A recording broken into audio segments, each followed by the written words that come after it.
नमस्कार, आप देख रहे हैं सुप्रभात न्यूज़ हरियाणा। आइए जानते हैं हरियाणा की फटाफट बड़ी खबरों को। इससे पहले न्यूज़ को कहां से देख रहे हैं, कमेंट कर लाइक जरूर करें। हरियाणा पंजाब में 30 मई तक गर्मी से राहत नहीं, बठिंडा सिरसा सबसे गर्म। हरियाणा पंजाब में नौतपा के बीच भीषण गर्मी का दौर जारी है। मौसम विभाग ने 30 मई तक हीटवेव का अलर्ट जारी किया है। दिन के साथ अब रातें भी गर्म होने लगी हैं, जिसके चलते न्यूनतम तापमान 1.3 डिग्री तक बढ़ गया है। यह सामान्य से 3.3 डिग्री ज्यादा है। हरियाणा के 16 जिलों में हीटवेव का रेड अलर्ट जारी किया गया है। इनमें सिरसा, फतेहाबाद, हिसार, जिंद, सोनीपत, पानीपत, झज्जर, भिवानी, चरखी दादरी, झज्जर, महेंद्रगढ़, रेवाड़ी, गुरुग्राम, फरीदाबाद, मेवात और पलवल शामिल हैं।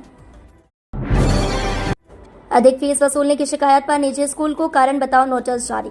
134A की नियमावली से प्राइवेट स्कूलों में दाखिल बच्चों से किसी तरह की फीस नहीं वसूली जा सकती।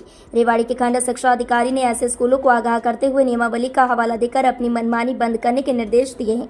एक निजी स्कूल का मामला संज्ञान में आने के बाद बीईओ ने पत्र जारी कर 134A तहत हुए दाखिलों के विरुद्ध किसी प्रकार की फीस वसूली को नियमों की अवहेलना करार दिया है। बीईओ ने स्कूल प्रबंधन को कारण बताओ नोटिस जारी कर 1 दिन के भीतर जवाब मांगा है। जवाब नहीं देने पर स्कूल प्रबंधन के खिलाफ अनुशासनात्मक कार्रवाई का हवाला भी पत्र में दिया गया है।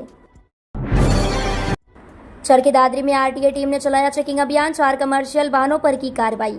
चरखी दादरी आरटीए टीम ने मंगलवार शाम को बाड़ड़ा क्षेत्र में कमर्शियल वाहनों पर शिकंजा कसा। आरटीए टीम द्वारा इन दौरान वाहनों के कागजात चेक किए गए। अनियमितता मिलने पर 4 वाहनों को पकड़कर बाड़ड़ा बस स्टैंड में खड़ा किया गया और इन वाहनों के 1,23,000 रुपए के चालान किए गए हैं। आरटीए टीम की चेकिंग की सूचना मिलने पर दूसरे वाहन चालकों में भी हड़कंप मचा हुआ है। बता दें कि आरटीए टीम ने मंगलवार शाम को बाड़ड़ा क्षेत्र में दादरी, लोहारू, जुई और सतनाली सड़क मार्गों पर कमर्शियल वाहनों को चेक किया गया। इस दौरान वाहनों की भार क्षमता, परमिट, फिटनेस आदि कागजातों की जांच की गई।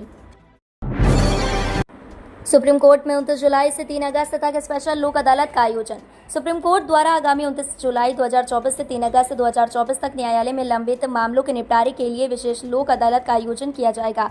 यमुनानगर के सीजेएम एवं सचिव जिला विधिक सेवाएं प्राधिकरण नितिन राज ने जानकारी देते हुए बताया कि सर्वोच्च न्यायालय में लंबे समय से चलने वाले केस से संबंधित पार्टियां यदि विशेष लोक अदालत के सामने रखना चाहती हैं तो वे 28 जुलाई से पहले स्थानीय जिला विधिक सेवा प्राधिकरण के कार्यालय में संपर्क कर सकती हैं।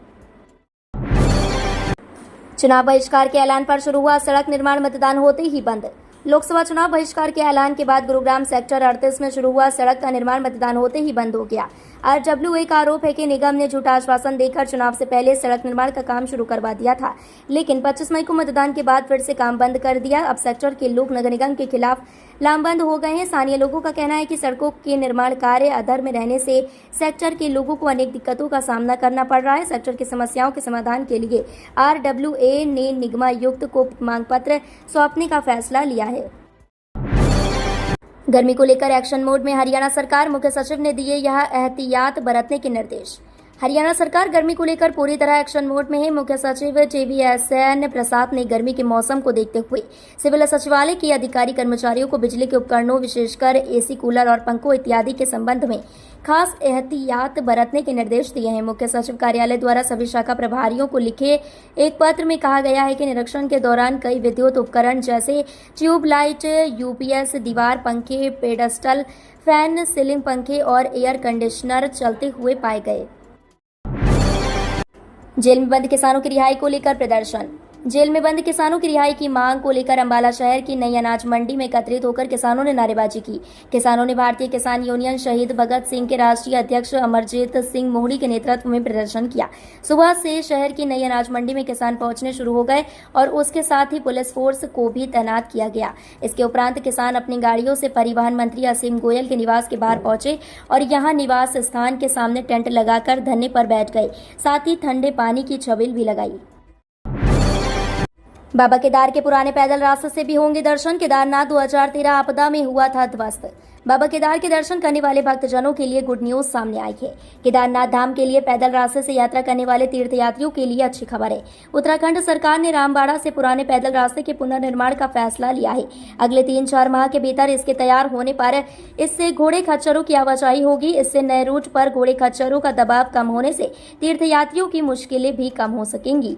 2013 की आपदा में रामबाड़ा से लगभग 6 किलोमीटर का पैदल ट्रैक ध्वस्त हो गया था। सीएम सैनी ने वीर सावरकर की जयंती पर किया नमन। हरियाणा के मुख्यमंत्री नायब सिंह सैनी ने वीर सावरकर की जयंती पर उन्हें पुष्प अर्पित कर नमन किया है। मुख्यमंत्री नायब सिंह ने ट्वीट कर यह जानकारी साझा की है। सीएम सैनी ने ट्वीट कर लिखा कि अपने विचारों से असंख्य भारतीयों के हृदय में देशभक्ति का दीप प्रज्वलित करने वाले उत्कृष्ट राष्ट्रीय भक्त वीर सावरकर की जयंती पर उनके चरणों में कोटि कोटि नमन। काला पानी की सजा में अंग्रेजों की असंख्य क्रूर यातनाएं भी वीर सावरकर के भारत की स्वाधीनता के संकल्प को डिगा नहीं पाई। मातृभूमि के लिए उनकी जीवन तपस्या, त्याग व समर्पण देश की आने वाली पीढ़ियों के लिए एक धरोहर है। रणजीत हत्याकांड में एचसी के फैसले से परिजनों को धक्का।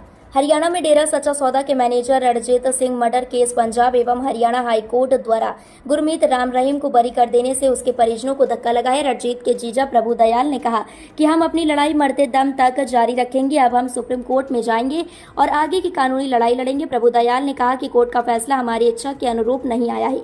हमें न्यायपालिका पर पूरा विश्वास है। सीबीआई ने हमें पूरा न्याय दिलाया था, लेकिन अब पंजाब एवं हरियाणा हाईकोर्ट का जो फैसला आया है वह हमारी इच्छा के विरुद्ध है।